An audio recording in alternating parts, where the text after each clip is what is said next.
everybody. As Vice Chairman of the Rob Archer Fire Authority, I'd like to welcome you all to our annual meeting. The first agenda item is the election of Chairman for the coming year, and I ask Graham Britton if he will call for nominations. Thank you, Chairman. Before I start, I'd just like to remind perhaps new members to the authority that when they wish to speak, just to activate the PA system. And also just to mention that Councillor McElroy is attending virtually by Microsoft Teams. He's not actually a participant in the meeting, but at the Chairman's discretion as the meeting progresses, he may be invited to speak at the Chairman's discretion. So moving on to the first agenda item, it's the election of Chairman for the year 22-23. There are two nominations that have been received before the meeting. Councillor Colin Dudley. Could I have a mover and a seconder for that nomination, please? And a second, thank you. And also received in advance of the meeting, Councillor Paul Gittings. Can I have a mover and a seconder for that, please? It's moved. Seconded. Are there any other nominations? Okay, we shall now proceed to the vote by way of a show of hands. In the event of an equality of votes, the Vice Chairman shall have a second or casting vote. So first, votes for Councillor Colin Dudley, please. Please raise your hands.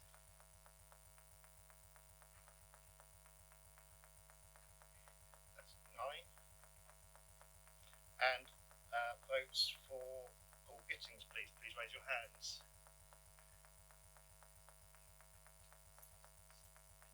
That's 10. I can confirm that Councillor Gittings is duly elected as Chairman.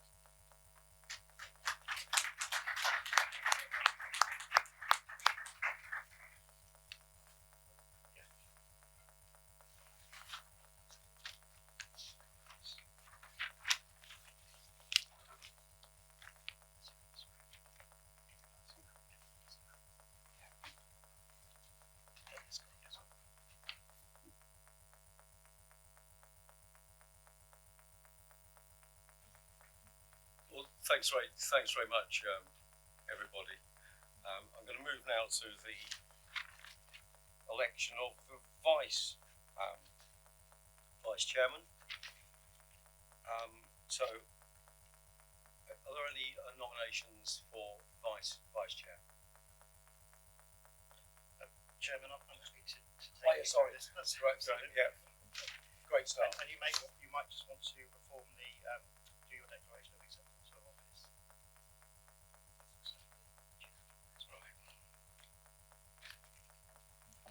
I, Paul Gittings, having been elected to the office of Chairman of the Rob Archer Fire Authority, declare that I take that office upon myself and will duly and faithfully fulfil the duties of it according to the best of my judgment and ability.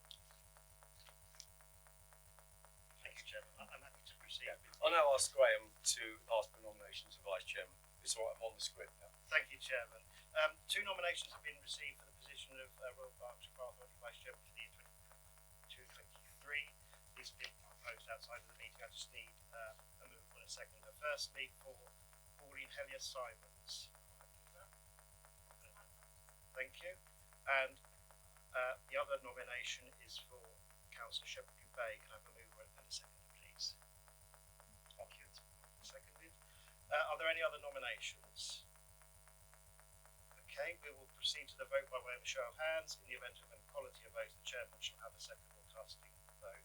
And first, please can I have votes for Councillor Hellier-Simons? 9,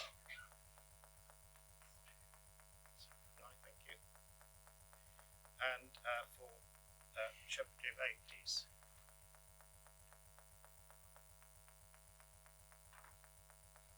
That's 10. I can confirm that Councillor Shepherd-Bay is duly elected as Chairman. I'll invite Shepherd-Bay.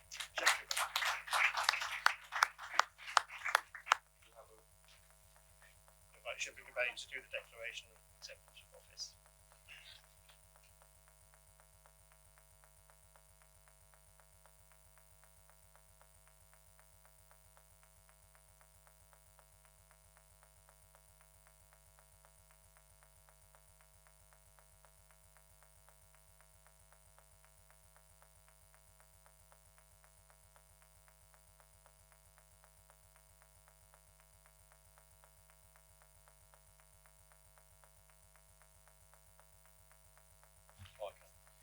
I, Rochelle Shepherd DeBay, have been elected to the office of Vice Chairman of Royal Berks Fire Authority.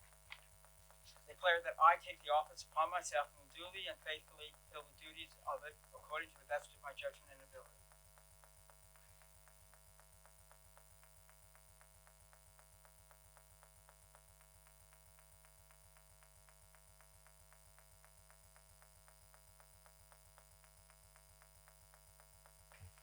Apologies for absence. Yeah, Chairman, I've received apologies from Councillor Dave McElroy. He's attended by Teams. And welcome, Councillor McElroy. If you can hear us, I think he's sojourning in. He's over there, sojourning in France.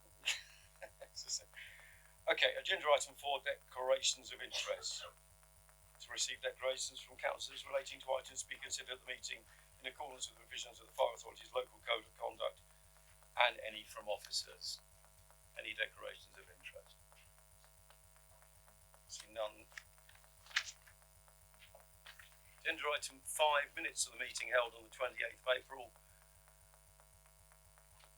I want us to confirm these as a correct record. Obviously, there were some new members worked at that meeting on April the 28th, but those that were, can we confirm that they were a correct record of the meeting? Agreed. Thanks very much.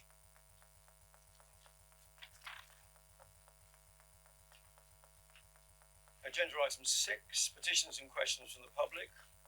None received. And agenda item 7 is receipt of announcements. Before I do that, I'd just like to thank everybody that supported me for as chair of this authority. You know, I'm humbled and privileged actually to lead this fantastic organisation with such wonderful staff and such commitment shown by everybody. And I pledge to work as hard as possible on behalf of members, but also, of course, obviously the staff and other members of the organisation. And I'm going to say that if I can show the level of commitment and work ethic of the previous incumbent in this role, I know that I'll be doing a good job, because I believe that the authority does owe a vote of thanks for his work over the last several years.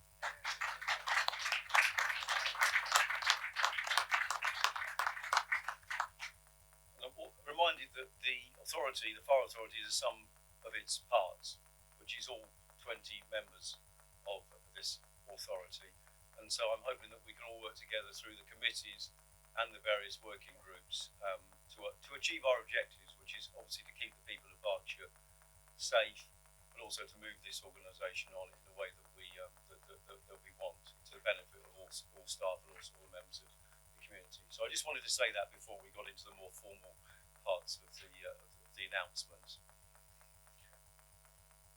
Colin. Through you, Chair. First off, congratulations in your election as Chairman of this wonderful Fire Authority. To have been Chairman for the last 11 years has been one of the greatest privileges of my life, I must say. It's been a real honour, and it doesn't come without its commitment and its work ethic, as you mentioned. It does need a lot of commitment, and I hope, Chair, that you, as you say, you give that commitment and that time that you need.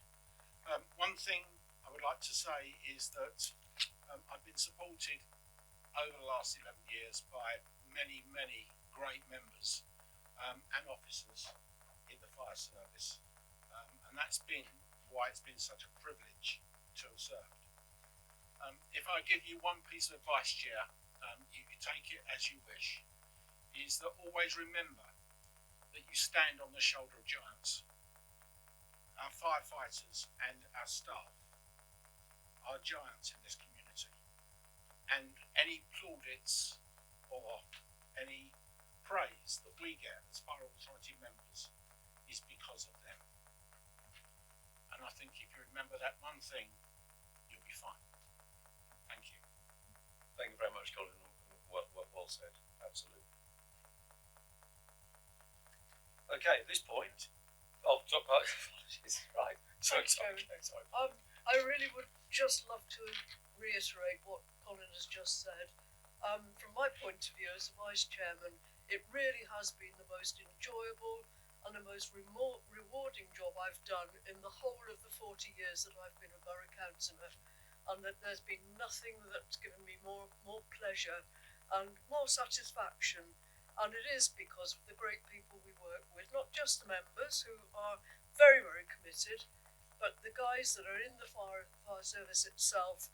They're absolute heroes, and a lot of them the chairman and I have met, and there's not a single one that we think is not doing a 100% job.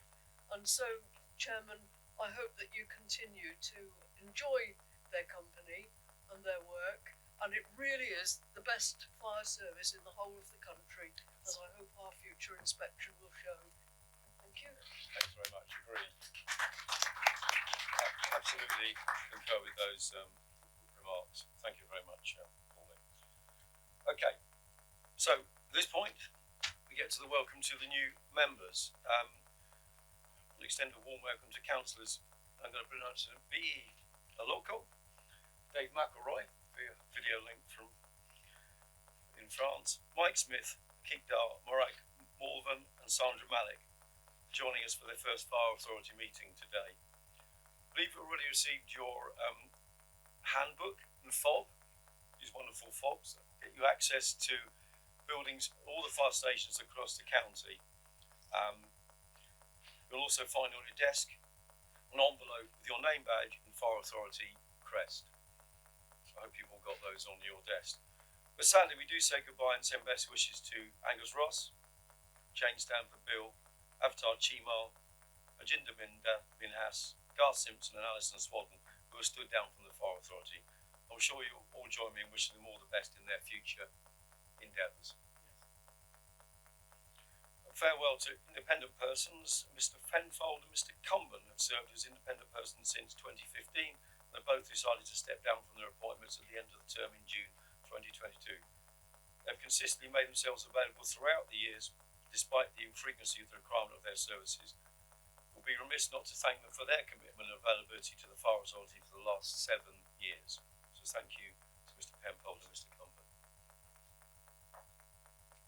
Monday, the 20th of June, marked 2 years since the devastating Forbury Gardens attack, which left 3 people dead and others injured. And as a Reading member, that was a day that's etched on my memory for forever. It was a tragic day. Rob Archer Fire and Rescue Service staff attended a minute's silence and a flower laying ceremony. That was on the 20th of June, which were held in the park to remember the victims. We stand alongside our emergency service partners in remembering James Furlong, David Wells and Joe Ritchie Bennett, and those that are injured and affected. And I know on the night that then Chief Trevor Ferguson did give me a ring and told me the shocking news of what was happening, and how immediately our fire service was deployed into a situation of unknown risk, and of course they were up to the task, as indeed were all the emergency services that day. But we've recently had that remembrance in the Forbury Gardens, and hopefully we'll have that remembrance obviously every year going forward, so those people aren't forgotten. The inspection, which has already been alluded to, has started from the HMIC FRS inspection. A team for Emergencies Inspection from Constabulary and Fire Rescue Services has begun their inspection of our Fire and Rescue Service. And I know, Chair, that was Colin. That was one of your last tasks to meet them for the interview with Mr. Parr, who was, as I understand, has also been interviewing the Metropolitan Police as well. So they're a tough taskmaster, the inspecting team, but I know and feel very confident the service will meet their requirements and over the next coming weeks. It's going to take 6 weeks. It started on the 20th of June. We're going to obviously demonstrate how we're delivering our services to residents, and it provides an opportunity to highlight how we've built on the strong foundations highlighted during the first inspection in 2018-19 and the COVID inspection in 2020, where, as everybody knows, we did receive a good in all categories, which is a very commendable result, and not many services in the fire authorities and services in received that. So we shall see what comes, but I'm confident that we will do well again. I'm delighted that Liz Warren, the safeguarding manager, is awarding a British Empire Medal for her work to support the most vulnerable people in Berkshire, especially during the COVID-19 pandemic. So well done, Liz Warren. And we've had other British Empire Medal recipients in Becky in recent times. So again, it's a recognition of the fantastic work that people throughout the service do in all sorts of roles. And Liz was a safeguarding manager. She worked tirelessly to ensure that vulnerable people in Berkshire can access life-saving support, resulting in a huge increase in safeguarding referrals. So in the past 5 years, she has overseen an increase in safeguarding referrals of 1,008%. That's a staggering statistic, to be applauded. And throughout the COVID-19 pandemic, the demand has increased dramatically for referrals for people who had received a threat of arson, climbing by 74% within a year. And Liz recently designed a peer review process for safeguarding that's being adopted across Berkshire as a model of best practice. And she's worked very hard to develop a strong relationship with partners in all our 6 unitary authorities. And in addition, she has unwaveringly championed safeguarding within the service. So I think that's a thoroughly well-earned reward for Liz, who's also developed training. And it's open to staff members and everybody can support those in need. So obviously on behalf of myself and everybody, congratulations to Liz for that award. On Friday, May the 20th, 2 memorial plaques were unveiled as part of ceremonies to honour the lives of firefighters David Barnes and Neil Goldsmith, who tragically lost their lives while on duty on the 15th of September 1977. The consecutive ceremonies took place at Caversham Road and Wokingham Road fire stations respectively, which is where each firefighter was based, and the plaques are now on display outside those stations. The event was jointly run by the FRS and the Fire Brigade Union. And the scheme is funded by Firefighters 100 Lottie, which is administered by the FPU, enable us to honour our fallen firefighters and support fire service staff and their family. Staff across our service recently joined in celebration events to mark the Queen's Platinum Jubilee alongside their communities. During the bank holiday weekend, our crews attended 14 different celebrations events, including events at Ascot, Warfield and Burley-on-Thames. And I know actually that we were also, fires were also sent to events in Reading. They engage with local residents, showcasing the work they do and providing important safety advice. Additionally, as part of the Queen's Platinum Jubilee, to recognise outstanding public service, commemorative medals and coins have been presented to fire and rescue staff that have completed more than 5 years of service. We're also delighted to attend the meeting of the Berkshire Lowlands Research and Rescue on Monday the 20th of June, where 27 volunteers were also presented with their Queen's Platinum Jubilee medals by the Lord Lieutenant of the Royal County of Berkshire, Mr James Huxley. I'd like to thank those who received medals and coins for their dedication and commitment to serving the people of Berkshire. So again, that's members of the service showing their commitment and rightfully rewarded. Following Armed Forces Day on the 25th of June, I'm pleased to share the news that the Royal County of Berkshire Civilian Military Partnership Board has been formed. The board consists of Berkshire's 6 unitary authorities, 11th Security Force Assistant Brigade and HQ South East and other military representatives, the South East Reserve Forces and Cadets Association and the Royal Berkshire Fire and Rescue Service. The purpose of the board is to ensure appropriate support for the military community serving, living and working in Berkshire. Amongst other things, the board will prioritise health and well-being, housing, education, employment and equality, and aim to create a joint understanding of each other's concerns and way of working. Importantly, the board will work to ensure the military community is not disadvantaged by their service and is given appropriate recognition and status within the county. And we're going to keep you updated on future developments.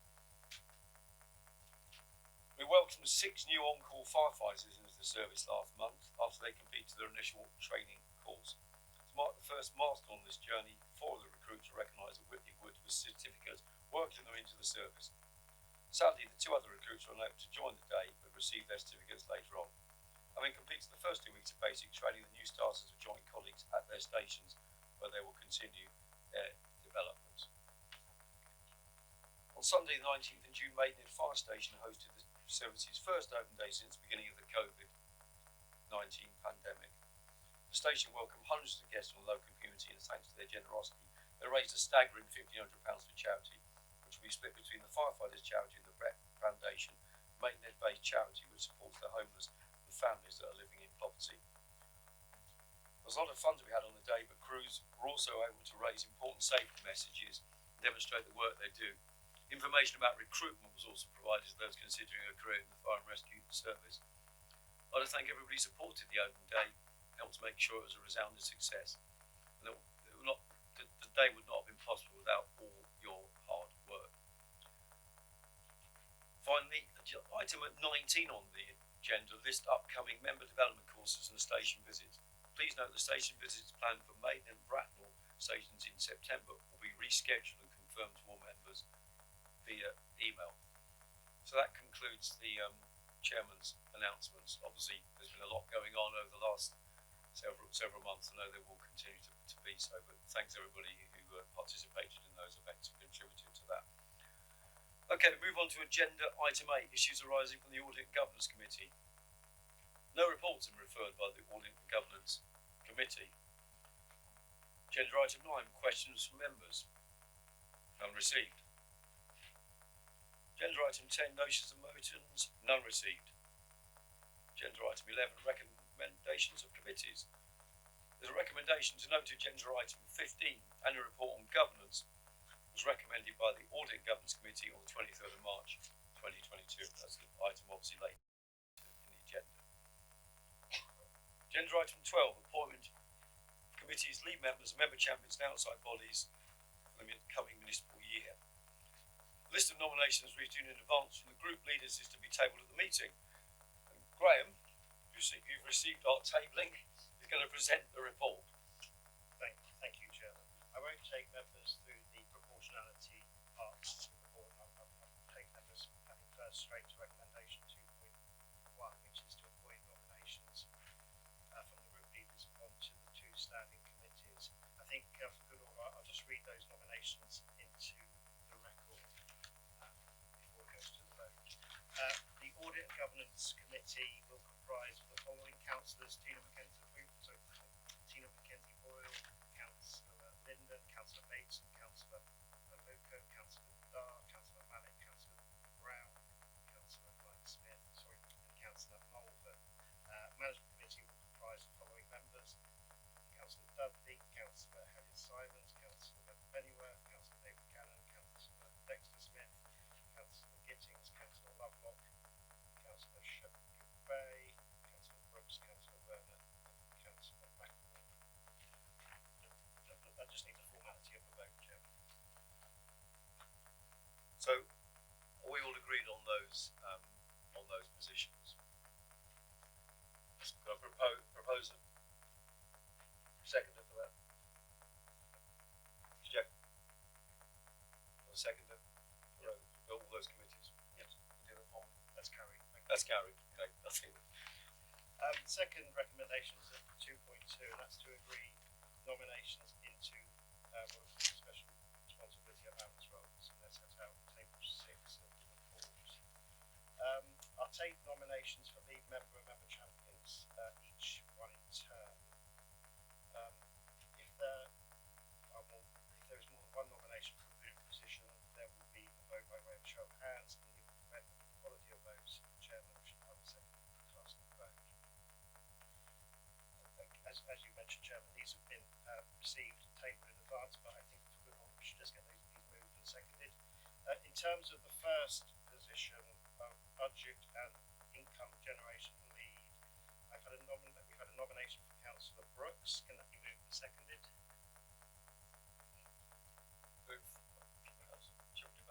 Seconder. Thank you. And another nomination for Councillor Pennyworth. Can that be moved and seconded? Thank you. Are there any other nominations? So we'll proceed to a vote by show of hands. Can I have votes for Councillor Brooks?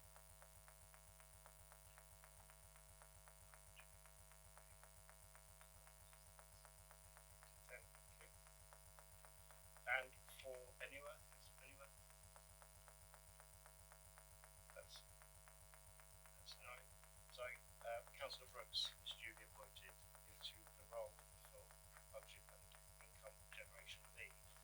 Next is Community Risk Management Plan Lead. There's been 2 nominations. Councillor Paul Gittings, can that be moved and seconded?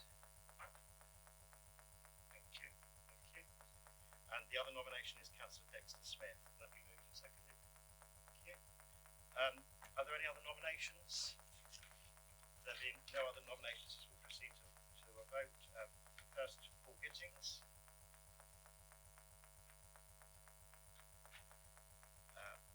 Councillor Dexter Smith. That's Paul Gittings is duly appointed as the Community Risk Management Plan Lead. To save time, I'm happy to take these on block if you wish.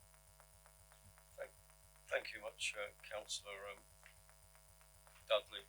That may speed up the process. Well, for the next position, it's Strategic Asset Lead, and there are 2 nominations. Yes. Councillor McElroy and Councillor Dudley. Yeah, I think probably procedurally we do have to do the vote. So apologies for everybody who have to keep raising their hands and putting it down, but I think for the record, just in case. I understand your sense. We can take them as moved and seconded if that Yes, will help. that would help. Yeah, let's do that. Yeah. So first, can we have votes for Councillor McElroy?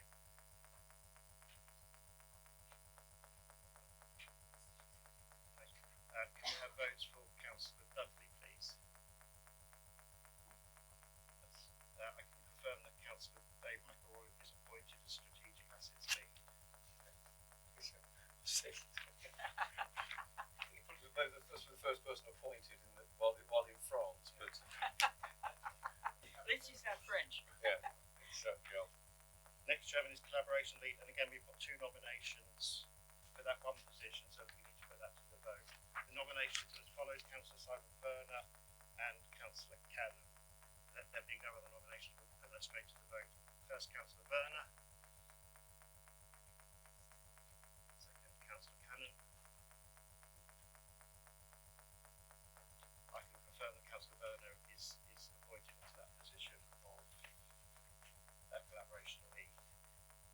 Another member champion position. Again, we've got 2 nominations for this one position. That's first we've got Councillor Joe Lovelock and Councillor Bateson. And let's go to the vote. Councillor Lovelock. Councillor Bateson. I can confirm that Councillor Lovelock is appointed into that position of Community Safety Member Champion. The next position is Safety, Health, Fitness and Wellbeing Champion. Again, we've got 2 nominations for that position. First, we've got Councillor Bateson, and secondly, we've got Councillor Mike Smith. First, can I have votes for Councillor Bateson, please? Secondly, can I have votes for Councillor Mike Smith, please? I can confirm that Councillor Mike Smith is appointed to the position of Safety, Health, Fitness and Wellbeing Champion. Again, 2 nominations have been received for the position of Organisational Development Champion. First, we have Councillor Mike Smith. Secondly, we have a nomination for Councillor Helia Simons. First, can I take a show of hands for a vote for Councillor Mike Smith into that position, please? Can I have votes for Councillor Helia Simons, please? I can confirm that Councillor Mike Smith is appointed into the position of Organisational Development Champion. Yes, of course. Question.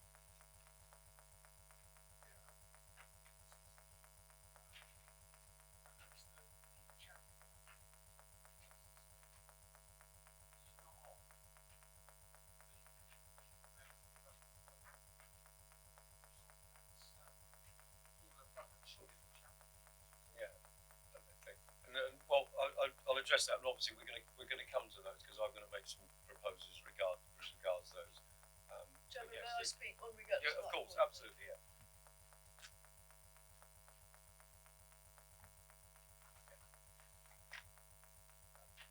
Chairman, next we move on to recommendation 2.3, which is to agree nominations received for appointments listed in tables 7 to if there's been more than one nomination for a position, there will need to be a vote by way of a show of hands, as previously explained. In the eventuality of an equality of votes, the chairman will have a second cast of the vote.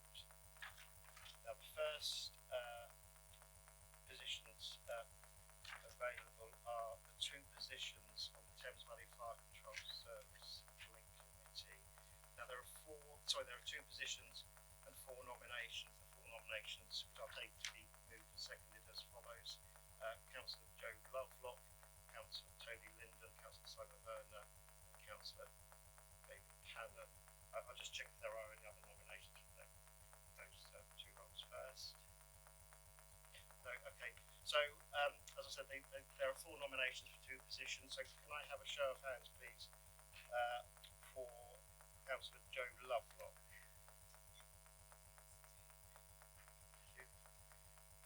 Can I have a show of hands, please, for the position Tony Linden, please? Thank you. Can I have a show of hands, please, for Councillor Simon Werner? And can I have a show of hands, please, for Councillor David Cannon? Thank you. I can confirm that Councillors Joe Lovelock and Simon Werner duly elected, duly appointed to those positions for representatives on the Thames Valley Park Control Committee. The next two available positions, and members might be pleased to know, so far there are just two nominations for these two vacancies. So current nominations are Councillor Malvern and Councillor Dudley. I should just check if there are any nominations for those two positions. If there are no other nominations, those will be automatically taken. That being the case, I can confirm that Councillors Malvern and Dudley are duly appointed into those two substitute positions. Next, if I understand it correctly, vacancy member, there are working groups, nominate to go into the working groups. So I've got nominations into the following working groups as follows: the Member Development Working Group, and I'll just read those into the record. Councillors.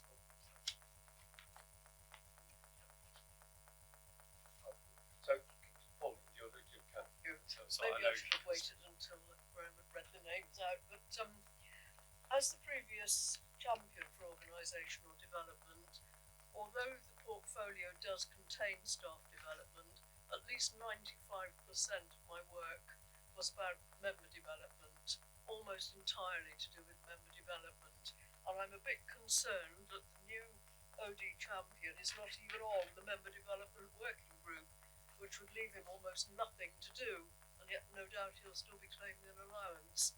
I really am very concerned about that. Councillor Brooks.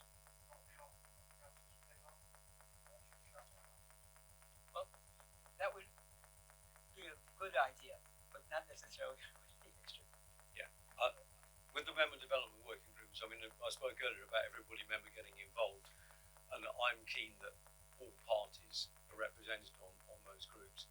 And, you know, if people actually also had a real specific demand tonight to want to be and go to the member development working group, please speak now, because we can elect a minimum of 3 members, but it's not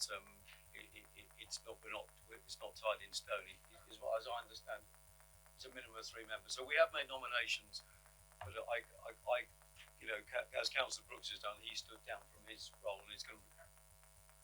He doesn't have to, but I think if he's happy to do that, Mr. Captain. Right, as long as Councillor Mike Smith is on that, I will give way if I have to. I will sit on it happily, but Councillor Mike Smith needs to be on there. I accept the point from Councillor Elliot Simons, and I'll give way if that is helpful. Yeah. Okay, so the procedure we can do that. Doesn't it? It's a working group, Chairman. You can populate it in any way that you feel. As you said, there are minimum, but no maximum. Councillor Ellison is quite right to highlight the important role of that, and we're fully aware of that. So I'm sure Councillor Smith will do a good job in his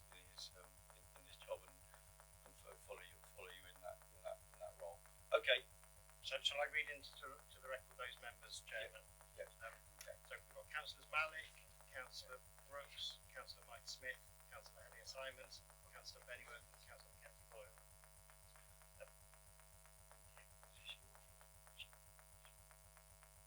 Okay, so we can move on to the property working group. Thank you very much, And Chair. what names have you got?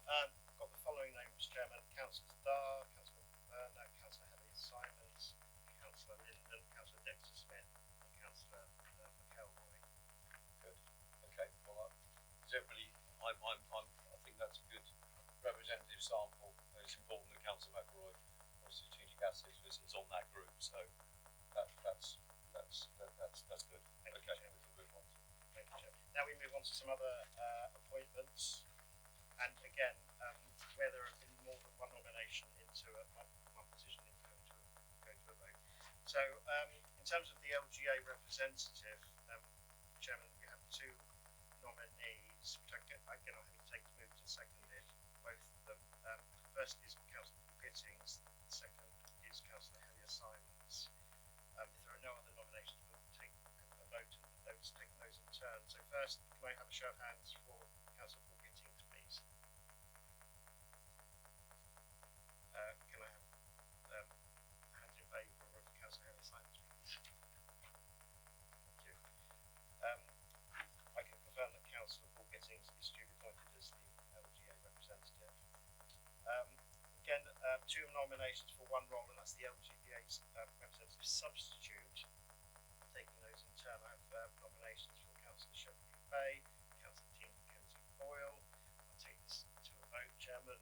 Can I have hands in favour of Councillor Shepherd Bay to be the LGA representative substitute? And thank you. Can I have hands in favour of Councillor Mackenzie Boyle, please? I can confirm that Councillor Shepherd Bay is duly appointed as the LGA representative substitute. Chairman, if I move now on to table 10, which are champions positions.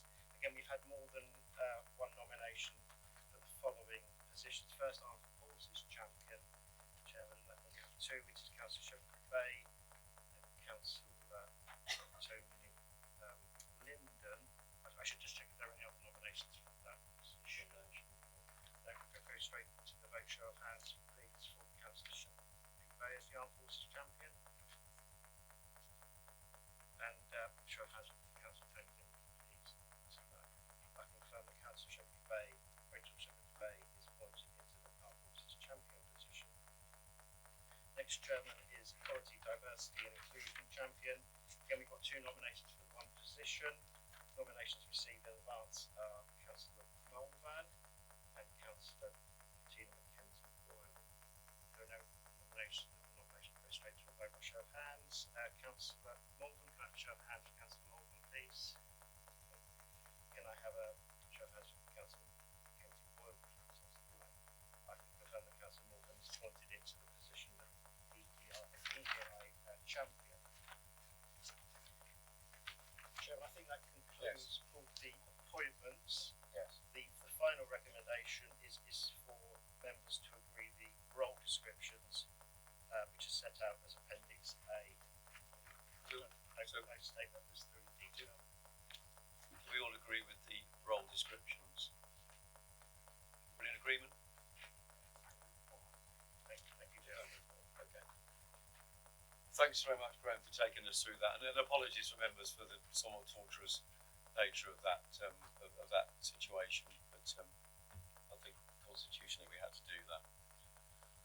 Okay, agenda item 13: appointment of independent persons. Graham, you're going to present this report. Yes, thank you, Chairman. I was going to propose that members take this paper as read. The only gloss I was going to add is to thank Katie Mills, officers Katie Mills and Faith Grove for assisting in organising the interviews with the independent persons, which were conducted with the assistance of the West Berkshire Deputy Marching Officer. I think it was a really excellent example of collaboration. So I've got nothing further to add, and I'm happy to take members straight to the recommendations. Thank you. Members happy with the recommendations? Agreed. Thank you. Thank you, Graham. And agenda item 40 is the Firefighters Pension Scheme 1992 discretion on abatement. Becky Jeffries to present this.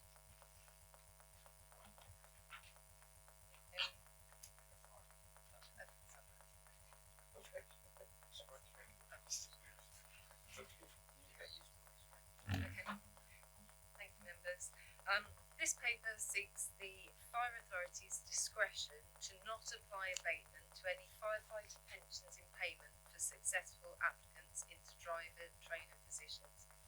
A driver training function provides critical training, development and assessment activity to enable us to provide emergency driving response. Currently we have 2 full-time vacancies in the team which we have not been able to yet fill. The remaining 2 driver trainers are part-time and unable to deliver all the courses we require to keep staff qualified. The recruitment of emergency driver instructors is a challenge for the sector. To be able to train and assess staff across a range of vehicles and response arrangements requires various driving and assessment qualifications and compliance with emergency response driver and instructor framework, all of which takes significant time to achieve. New driving regulations also increase the duration and complexity of courses that mean that whilst we can consider some flexibility in the way we work, we wouldn't be able to comprise a department of part-time staff only. The entry requirements for our driver trainers include the need to hold a Category C HGV licence. Currently there is a shortage of HGV drivers in the UK, which may be impacting the pool of applicants. However, there is potentially a number of retired firefighters with this type of licence that are currently deterred from applying for the positions because of the potential impact to their pensions. Abatement is the process of withdrawing the whole or part of a firefighter pension in payment when the new salary and plus the pension exceeds what they would have previously earned, the salary that they previously earned. HM Treasury's policy requires public service pensions to be abated in certain circumstances, and Royal Berkshire Fire Authority have adopted this policy position, setting out the pension may be abated up to 100% in the event of re-engagement of a retiree. The impact of vacancies on the driver trainer function is included in our risk register as one of the treatments to address the risk and support us filling these critical roles and the potential to widen the pool of applicants. We are seeking the authority's discretion to not apply abatement to successful applicants where they have a relevant firefighter pension in payment. As a result of exercising the discretion not to reduce the pension, the authority will need to pay an amount equivalent to the amount that would have been abated into the pension fund until the member's new employment ends. Because any such costs are based on individual circumstances and a number of variables, we are only able to estimate costs based on potential applicants with eligibility. As a range somewhere between 2 and 13,000. Any additional costs will be met from our training budget. Members should note that there's been a recent pensions ombudsman case which has identified that blanket policy position can be potentially unfair and that cases should be considered on their merit. Officers will be reviewing all the pension discretions as a result and presenting these to the authority in due course, together with clarification on the governance arrangements. Happy to take any questions. Jeff, Councillor Brooks. Thank you, Chairman. Okay. I'm sure all members can see the potential benefits of doing this, and let's hope it's helpful. I'd ask 2 questions. One on additional costs, 3.10, 3.10 on your papers. Hard to be sure about it, but can we get some understanding what the maximum might be? Because we got 2 to 13k here, but not very firm with those figures. And furthermore, I'd like to see us review this to see how successful it's been within 12 months. Otherwise, this will be open-ended because we forget until we remember. So I think we should be time limited, and I think we should have a more firmer understanding of the top line of cost, the total cost. Thank you, Chairman. Thank you. Councillor Brooks, do you want to respond to that?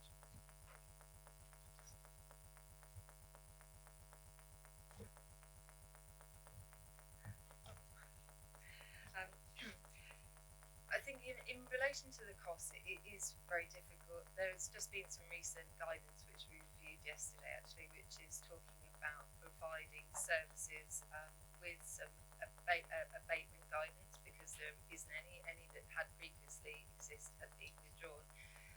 Hopefully that did give some indications about applying pension increase figures to previous salaries, so that would make the deficit between the calculation of new salaries plus pension compared to old salaries different again. There are a number of payments that are pensionable or not pensionable depending on what scheme the individual member has retired from, and so those are the factors that would go into the mix. There would also be a factor of when a new individual starts, what point of the scale would they start on due to their experience, and so that would alter their starting salary.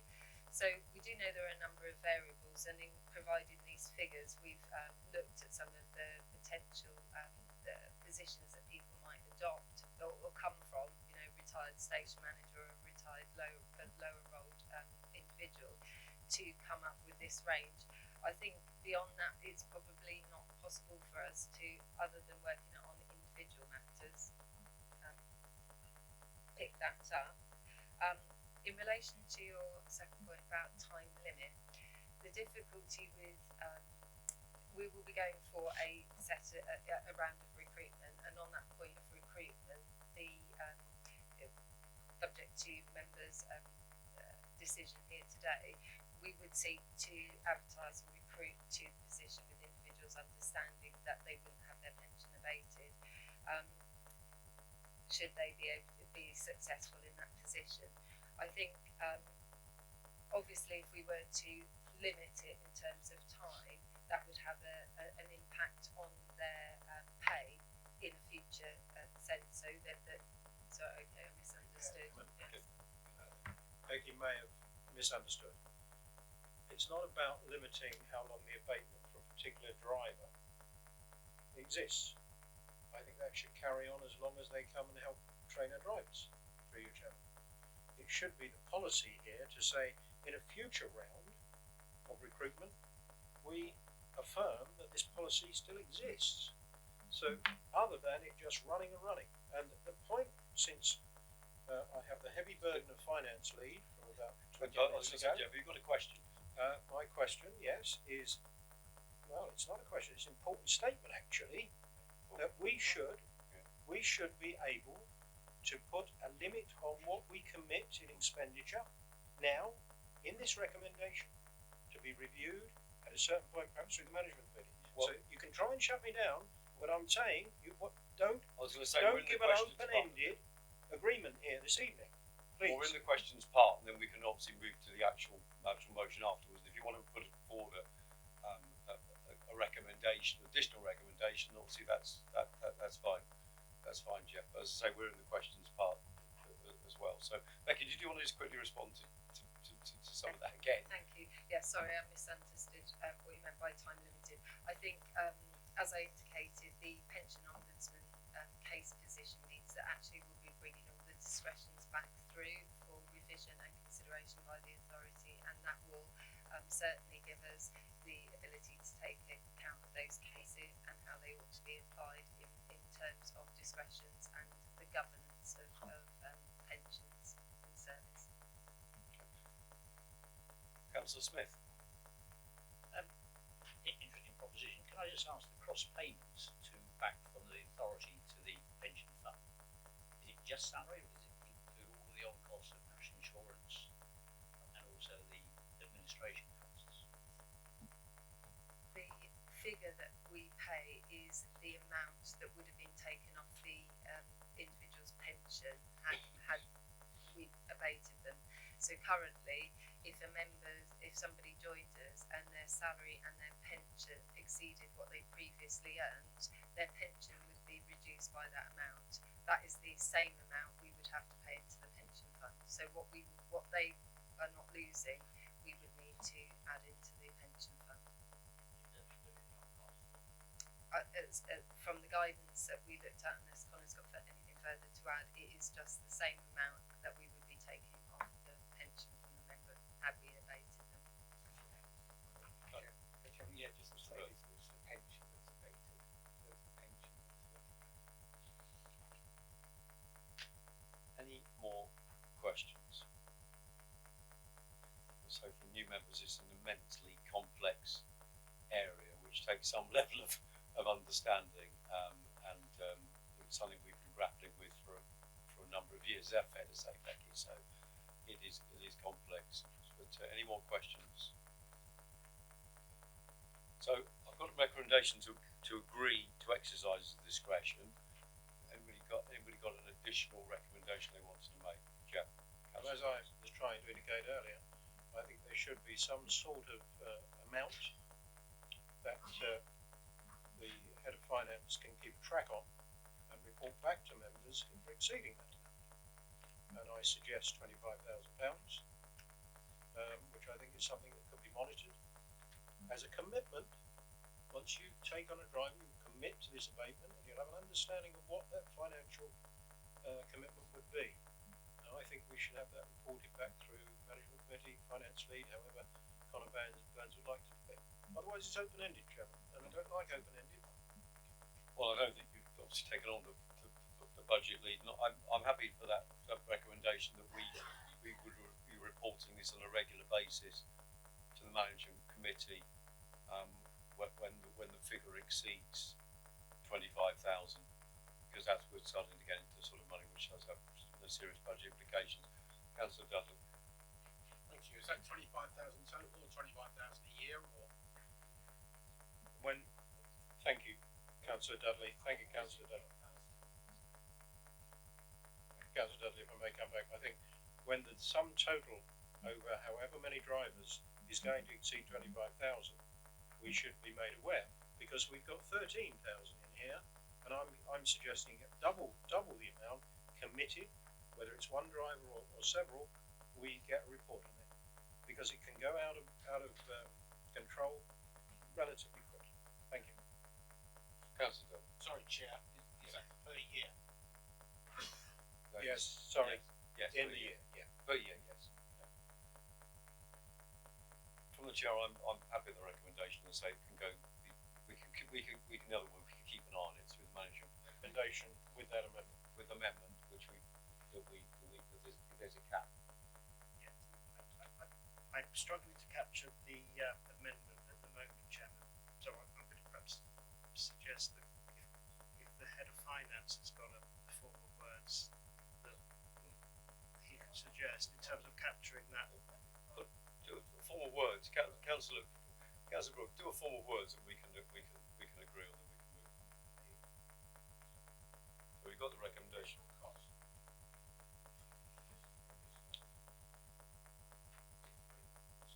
£25,000 in the year, in this financial year, and that is reported to the management committee and the head of the lead on finance. Right. Council. Okay. So that's a recommendation which we can obviously we can vote on. But we need. Anybody wants to speak to that? Councillor Vernon. Yeah, just very briefly, I think it's a sort of sound financial management that we need to take at Fire Authority going forward. And it's great to see that that's happening straight away. Thank you very much. So you're in agreement. Any other members? So it's just an additional safeguard in terms of cost that we're voting on. It doesn't change the basis of the actual recommendation or the policy. It's just this extra provision, which I think is in order. So are we all in agreement with? Sorry, Chairman, I just want to make sure I've got that amendment right, and then we can get a second for that. Yes. To the vote. So I may have paraphrased this incorrectly, but if I read out what I call here, it's to agree to exercise discretion not to apply abatement to successful applicants for driver training roles where applicable, subject to if additional costs in the financial year exceed exceed £25,000 that the Chief Finance Officer bring a report to the Management Committee. Yes. Well, very good summary, better than my notes. Okay. Thank you. So you have a seconder to that. We've got a proposer, Councillor Brooks. Have we got a seconder for that?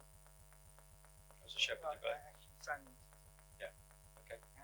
Simon second. Maybe 3 seconds. Plethora of seconders. Okay. Are we all in agreement with that? Pretty good, Chair. I'm sorry. That now becomes the substantive motion. So we should now debate the substantive motion. So, great.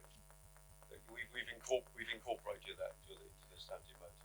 So we can have some debate. Anybody wants to speak to the substantive motion? I think Councillor Werner already has. Thank you, Spoken. Does anybody else want to speak to the substantive motion? Councillor Dudley. Thank you, Chair. Notwithstanding the amendment, which it is what it is. The fact of the matter is, we're struggling at the moment to find driver trainers, and if we can't recruit driver trainers before long, we haven't got the ability to drive our fire engines. Now we know, Chairman, that the fact is that drivers of these size of vehicles are in demand everywhere. We've heard about HGV drivers and delivery drivers can't be recruited, and of course these drivers not only have to be very good drivers, but they also have to be very good firefighters as well. So the pool is quite limited. So to have driver trainers that are experienced in training firefighters is an invaluable asset, and as such, to be able to offer them this additional incentive to be able to train our firefighters to go to emergencies of the people of Berkshire where they're needed, I think is a good move, and I would support the motion. Thank you. So, Councillor Brown. Thank you, Chair. I think it's likely we're going to know how much this will cost us when we actually recruit the people that we're after, and at that point we'll know whether we will have to bring this back to the management committee, the audit, or the full fire authority, and at that point we can decide how to go forward. But obviously, as Councillor Dudley says, we do need these people desperately, and it's essential that we have good people to train our staff in the emergency services. Very important. Thank you. Councillor Brooks. Chairman, I hope members haven't got the idea that I'm against this. I just want to put a couple of controls in place. The other aspect that we could explore, and I suspect the officers will have explored this already, is cross-border. Are there driver trainers in Buckinghamshire we could call, or in Oxfordshire, or in Hampshire, or in Surrey, or in Wiltshire? Now, I'm sure the chief will have looked at that, personnel, HR, the department will have looked at that.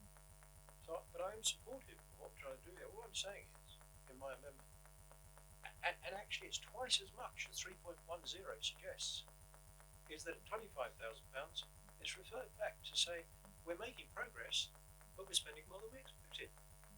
I'm struggling with people scratching their head about this. Thank you, Councillor Brooks. Okay, I think we're getting there. So we now can put the substantive motion. We've had speakers, no other speakers, to the vote. Everybody in agreement, as amended? Yes. That is a substantive motion, yes. That is a substantive motion, so it's been amended. It's now the substantive motion. All in agreement?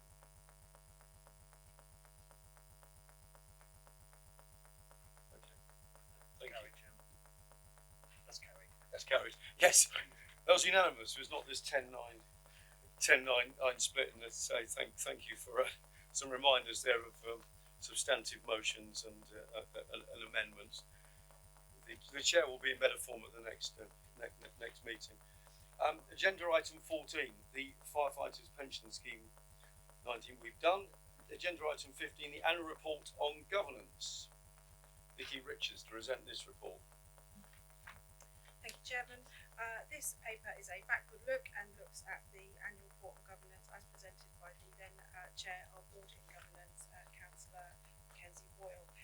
This paper is to note, the details are included, and obviously from your opening announcements you'll know that a number of members who are listed on this are no longer members of the authority, so really just a simple paper to note. Thanks so much. Nikki, anybody want to ask Nikki a question? No, thanks so much. It's very, very detailed report. We all in, anyone want to speak to this item? No. Okay, so recommendation that we note the attendant record of us and the other matters from this report.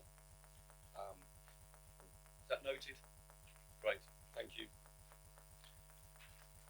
Right, agenda item 16, the donation of assets to support Ukraine, which was obviously an incredibly worthy cause. Andy McAlennan is going to present this. Thank you, Chair, and good evening, members. On the 1st of March, the authority received a request from the Home Office via the National Fire Chiefs Council to support the humanitarian effort in Ukraine. The nature of the request was to ascertain the potential to provide firefighting vehicles and equipment that could assist the Ukrainian Fire and Rescue Service. As a result of the authority's frontline appliance replacement programme, 4 fire appliances that were due for disposal were available to be donated along with ancillary equipment. The authority's financial regulations state that all assets with a value over £3,000 must be disposed of via competitive quotations or auctions or by other means approved by the Chief Finance Officer. Due to the urgent nature of the request and the fast developing situation in the Ukraine, an emergency decision was taken by the Chief Fire Officer in consultation with the Chairman of the authority to release the fire appliances to support the Home Office request for humanitarian support. This paper has been brought to authority to formally record the decision to donate the 4 fire appliances. I'm happy to take any questions. Any questions or comments? We'll take questions first. No questions? Anybody want to speak to this item? Yes, Councillor Dudley and then Councillor Ellis. Thank you, Chair. Chair, I don't think any single person in the Royal County of Berkshire will complain about this donation. When the Chief first came to me some months ago about the disposal of these fire appliances and the idea to donate them along with many other fire appliances from around the country, my actual words to the Chief were, I don't think that there will be a single person in Berkshire that will know us supporting the Ukrainian effort. Now, there may be people that will complain about supporting a war effort, but this is a humanitarian effort. This is saving people's lives. This is what our firefighters do every single day. And to be able to supply these 4 appliances that were out of service, that were no longer of use to the Royal Berkshire Fire and Rescue Service, is something that, if it's the last thing I did as chairman, it was something I was very, very proud to do. I also came here on the day that the second 2 fire engines left Newsham Court, and we waved them off, and I spoke to every single one of the crews that were driving those fire appliances, and I was very proud of them, and I know that the Chief and I were both very jealous not to be with them, because we would have loved to have taken them as well. They were very eager to be able to support the humanitarian effort in Ukraine, and I think you've only got to look at the front of your newspaper over the last week to see that fire appliances are in great need over there. So I'm very proud to have been part of that, and I'm sure as every single one of us in this room, the members of this fire authority at the time would also be proud to put our names to the fact that we supported the humanitarian effort in Ukraine. Thank you, Chair. Thank you, Councillor Dudley. And, you know, I heartily endorse those comments. Councillor Ellis-Simons. Thank you very much. I fully support what Councillor Dudley has said. When I first heard that this was suggested, I couldn't have been more pleased. They're part of a whole nation of fire services that are sending appliances over. In fact, they're part of a whole European effort of different countries that are sending their fire appliances, and every one of them is needed. Every one of them is helping to save lives, and I'm also very, very proud that we're doing this. And I'd particularly like to thank Colin Dudley and the Chief for thinking of this and supporting it and suggesting it. And I would especially like us perhaps to pass on our thanks and admiration for the firefighters that actually went with these pumps and took them all the way to the border. A long journey, probably not too fast a mileage, and I don't know how long it took them, but it would have been a couple of days at least, probably 2 or 3 days. And they did it in their own time, and they did it because they believed it was important, and I'm just so proud of them. So could we perhaps minute our thanks to those firefighters who went? It was a terrific job they've done. Well, I don't think there's anyone in this room who is happy with the Russian illegal invasion of another country, and anything we can do to help, however small, is very, very worthwhile. Thank you, Chairman. Thank you, Councillor Ellis-Simons. If we could note a vote of thanks. And I say from the chair, obviously going forward, we'll obviously look to see what else we can do in this ongoing, rapidly moving situation, and any support we can give to the people of Ukraine and also to their fire service would be, I'm sure everyone would agree, would be very, very worthy cause. Thanks so much. We're asked to note that report, which I'm sure everybody is in agreement with. And agenda item 17 is the Thames Valley Fire Control Annual Report. Jim Powell to present. Thank you, Chair. So just to frame this paper for members, you're probably more used to seeing lead member annual reports come through in the April meeting. But in 2021, the decision was taken to move the TVFCS annual report to the June Fire Authority meeting. And that was to more closely align the presentation of the annual report with the July Thames Valley Fire Control Service Joint Committee meeting, which will be in a couple of weeks' time. And this is also why the format is slightly different to what you're used to seeing in the usual lead member reports. The chair of the TVS Joint Committee for 21-22 is Councillor Angus Ross, who obviously many of you will know, and as the chair said earlier on, is now no longer with the authority. This report is presented on behalf of Councillor Ross and Councillor Campbell. The report sets out key areas of activity over the last year, including some notable activity and a look forward to future decisions, some of which will be taken by members at the next Thames Valley Fire Control Service Joint Committee meeting on the 11th of July. Importantly, decisions around the longer term future of the command and control system. I know members will have had a chance to the opportunity to read through the paper, so I'm happy to take any questions, Chair. Any questions on this vital area of work? Any questions? No. Councillor Smith. Yes, I was interested in the comment on understaffing about the high turnover rate, particularly the reason, a variety of reasons, such as becoming a whole-time firefighter. I'm just wondering how many people how long it takes to recruit somebody to be a useful member of staff in the call centre. And then how often do those people then transition to becoming a whole-time firefighter? Through you, Chair, yes, thank you, Councillor. So it's kind of a bit of a perennial problem in as much that people do join areas of the fire service and then move around, and we see that in other areas of the service as well. In terms of having a trained control operator sitting in a seat, it's slightly less than, say, for a firefighter, which is a longer period of time.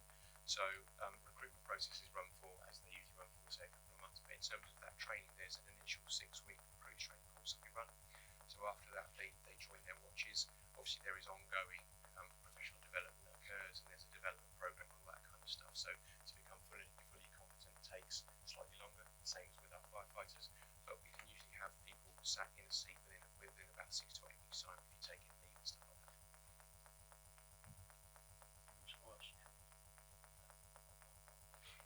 Yeah, I don't have those figures to hand. I can find those for you. But certainly this year we've had more than usual. I think it depends on the number of recruitment processes that have gone around. So what we're seeing at the moment is a number of those occurring. So regionally and locally, and so there's quite a bit of movement. So you'll see that shift as you get those kind of processes come out. So it's not necessarily a set figure per year. It varies on that process. In terms of turnover, on average, we kind of lose about 5 people per year anyway, for various reasons, obviously retirement and other things like that. Of 40, 40 including the TVS management staff as well. But sometimes obviously you get peaks and troughs, which we've just experienced recently. Yeah, give or take out.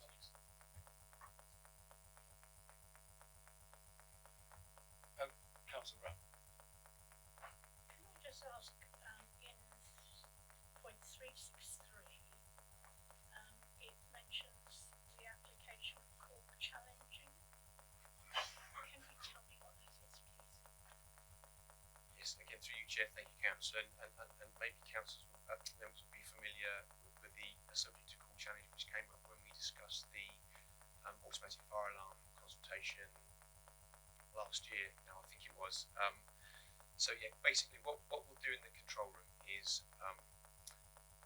the control operators will obviously work with the person making the call to determine all the necessary details in order to mobilise the right resource. There are occasions when actually we don't actually want to mobilise resource because the incident might be for better served by another agency. It might not be something we would attend. So not to say nuisance calls, but people who maybe haven't got an emergency that need to be redirected elsewhere. And certainly with automatic fire alarms, and the stuff we discussed last year was around, actually we know that a lot of them are false alarms, so the call challenge there is to really try and determine if we do really need to attend, because obviously if we don't, then that resource is held back for perhaps a more pressing incident. Any more questions? Anyone want to speak to this report? Councillor Ellis-Simons. Thank you. This is an absolutely impressive part of our service, and every time I've been up there, I've been overwhelmed by the professionalism and the speed with which all of those operators work. And under a lot of pressure, talking to people who are very, very stressed and worried, and giving them the right advice. And I would urge every new member of this authority to get up there as soon as you can and see them at work, because it truly is an inspiring thing to watch. And part of our member development action plan, we did discuss the idea that after a fire authority meeting, there might be a group that could be taken up to save people coming as a separate visit. And I don't know whether perhaps, Katie, we could organise that, not just for new members, but for everybody, because it's a joy to see. But really, if you're new to the authority, I do urge you to go up and watch them at work. It really is impressive. And if we could do it after a fire authority meeting, if you could organise that for whoever would like to go, I think it would be well worth spending the time. Very good suggestion. I mean, the next fire authority meeting is November. At the moment, that's scheduled, but we can arrange that. And obviously, station visits. Councillor Bell.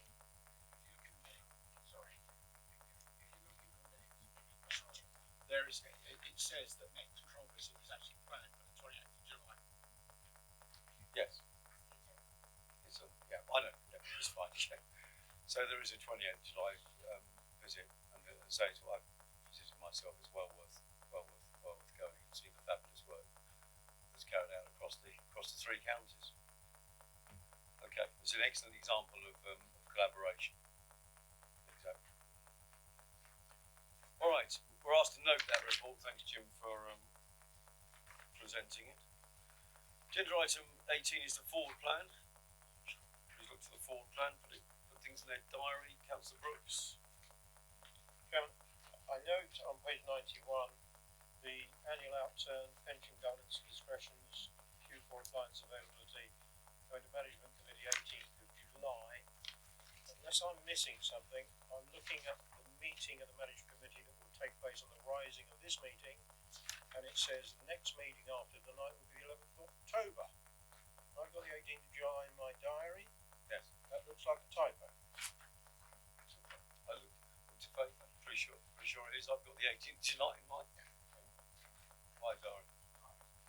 It's a typo. Thank you. Correct that. It's